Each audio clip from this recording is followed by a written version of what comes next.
This is the new LEICA Q3 camera.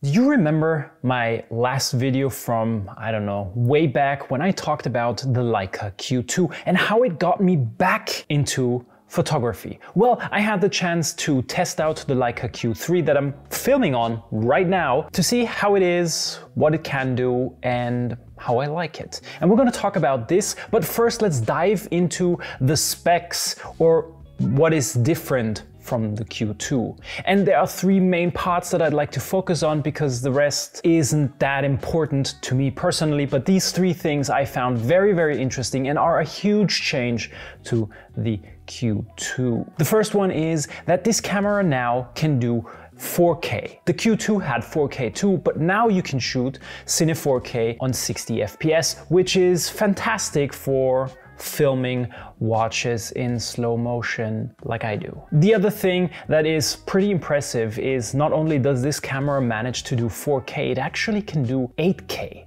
video. And that is kind of impressive. When we talk about photography, there is a huge bump in megapixels, namely this camera features the new 60 megapixel sensor that can also be found in the M11 camera. Well, this means a lot of cropping if you're into it. The 60 megapixel sensor is huge. In this small package, this is insane, nearly. And the other thing that blew my mind is that not only do we now have a tilt out screen, which only tilts and doesn't flip out, sadly, but we have a tilted screen and there are ports now. USB-C and mini HDMI. Still there's no mic input, but if you have a Rode mic or a DJI mic, well, you can record yourself audio and everything easily. Now that we've talked about the main changes of the Q3 in relation to the Q2, let's talk about the things I like and the things that I wish for the future or need some improvement. As I mentioned before, I'm actually shooting this video on the Q3. So everything you're seeing right now is recorded with the Q3 and is recorded in Cine 4K L-Log. And this is something that I use a lot on my LEICA SL2S. I really appreciate that now, not only to the 30 FPS, you can shoot Cine 4K in 60 FPS, meaning in addition to the Cine 4K 60 FPS, there's no crop. And that is fantastic. That is really fantastic for this small package because I can take this camera to a watch show and spend 4 days with this camera shooting all the video, all the footage of the new cameras in 4K 60 FPS, getting the slow motion action and all that within this small package.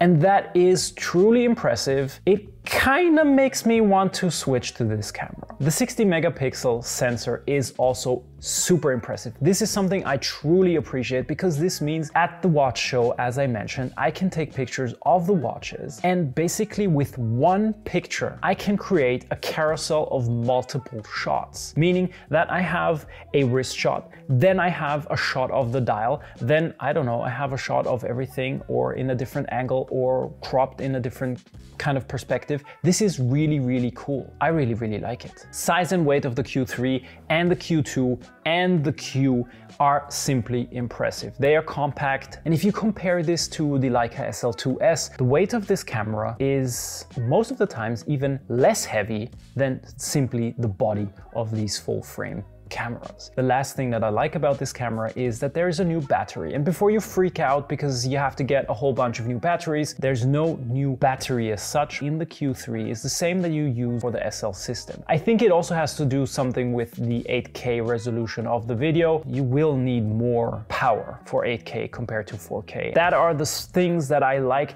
The things that I think need improvement. Now we have a tilted screen. It would have been really great to see a flip out screen. A full flip out screen where I can see myself. This would help a lot with framing, but this would help a lot of videographers using a camera like this on the go to compose their shots. This is an improvement. I do hope they integrate the improvement for the Q4 or for, I don't know, even an SL3, who knows. The other thing that I've noticed is the buffer time. Maybe this has something to do with the my SD card, but for the higher megapixels and the higher resolution, you will need a very, very fast SD card. Well, I think that this camera is especially for professional photographers or professional videographers that like to have a secondary camera that is very, very high quality. And this is the perfect on-the-go camera. I do actually really like the Summilux 28 1.7 because this lens has a lot to offer. Not only does it have a macro setting, it is also wide enough, and with the 60 megapixels you can crop in. It's good in most of the situations that you will need a camera. I think that especially with the 4K 60 FPS, but also with the 60 megapixel sensor, content creators will opt for this camera because not only do they like the aesthetic, but also the name and the branding of Leica, but they will also like the quality they get for it. So the question leaves me, is this going to be a camera for me, and do you need to get it? I had very high hopes for this camera because I actually thought that I could substitute my SL2S for this Q3. When using it, I found that especially with 4K resolution and especially in situations where I need to film myself and the video takes longer, I need to swap out the SD card because it's not large enough. It's just not as handy for me in these types of situations. Would it be great, for example, a watch show where I film watches and I take pictures of watches? Yes, because the camera is very lightweight. However, I did not have any issues with my SL2S in the past. Would I love a small compact camera that packs a punch and can do everything, that I can take everywhere and is not huge and it's not heavy? Yes.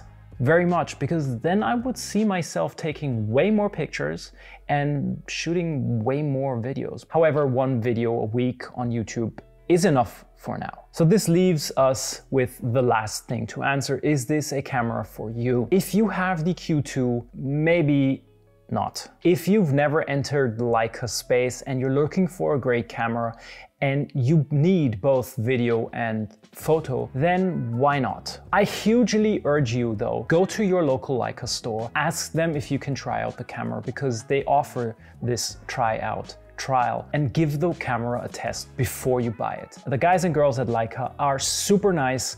Go there, have a coffee, enjoy your time there, ask questions, they're super knowledgeable. And if you need some help or if you need some assistance from a guy like me that uses these cameras on a daily basis, send me a DM on Instagram or leave a comment down below. That's it for today. And if you want to check out my other Leica videos, then here you go. Here are 2 videos. I hope you enjoyed this video and we will see each other in the next episode.